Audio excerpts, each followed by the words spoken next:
আমরা আজকে যেটা পড়বো সেটা হচ্ছে একচল বিশিষ্ট দ্বিঘাত সমীকরণ। কথাটা মানে কি? কথাটা মানে হচ্ছে একটা সমীকরণকে রিপ্রেজেন্ট করা, একটা এক্সপ্রেশনকে রিপ্রেজেন্ট করা। কি সেটা? না, a x square plus b x plus c, এই ফরম্যাট ইকুয়াল টু 0। ফরম্যাটটাকে বলা হয় একচল বিশিষ্ট দ্বিঘাত সমীকরণ। মানে বলতে পারো এ হচ্ছে একটা বাস্তব নাম্বার, বাস্তব, বা অনেকে অনেকে বলে প্রকৃত নাম্বার, অনেকে বলে রিয়েল নাম্বার।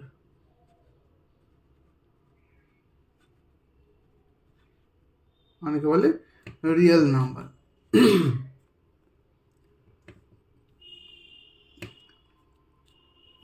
তাহলে এ হলো প্রকৃত নাম্বার, এ শুধু নয় বিও তাই। এ, বি এবং সি প্রত্যেকেই হচ্ছে রিয়েল নাম্বার, প্রত্যেকেই হচ্ছে রিয়েল নাম্বার। শুধু বলা হয় যে এ কখনো 0 হবে না। রিয়েল নাম্বার তো আমরা জানি, রিয়েল নাম্বারের মধ্যে কি পড়ে? রিয়েল নাম্বারের মধ্যে সমস্ত নাম্বার পড়ে। আমরা নাম্বার সিস্টেমে পড়েছি, তার মধ্যে 0ও কিন্তু একটা রিয়েল নাম্বার। কিন্তু বলছে রিয়েল নাম্বার হলেও এ একটা রিয়েল নাম্বার, কিন্তু হলেও এ কখনোই 0 হবে না। এটা একটা কন্ডিশন। এই কন্ডিশনে এই ফর্মুলাটা সবসময় কাজ করবে। এই এর জায়গাতে এ, বি, সি এগুলোকে বলা হয় সংখ্যা,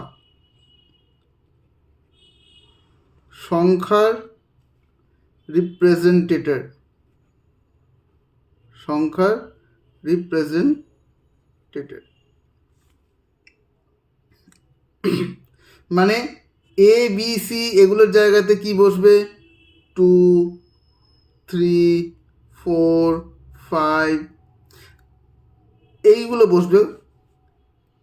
এক্স হচ্ছে ভ্যারিয়েবল, এক্স হচ্ছে ভ্যারিয়েবল। তোমরা প্রশ্ন এখন মনে আসতেই পারে যে এক্স ভ্যারিয়েবল, এক্সও তো ভ্যারিয়েবল, মানে ডেফিনেটলি এক্সের জায়গাতেও 2, 3, 4, 5 এগুলো বসতে পারে। হ্যাঁ, বসতে পারে। কিন্তু এ আর এক্সের মধ্যে পার্থক্য হচ্ছে এটাই যে আমি এটাকে একটা কনস্ট্যান্ট ভেবে এগোবো, আর এক্সটাকে আমি একটা ভ্যারিয়েবল ভেবে এগোবো। বোঝা গেল? এটাই পার্থক্য।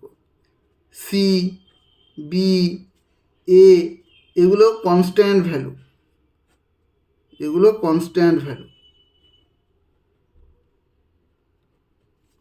এগুলোকে রিয়েল নাম্বার বলা, রিয়েল নাম্বার হিসেবে ধরা হবে।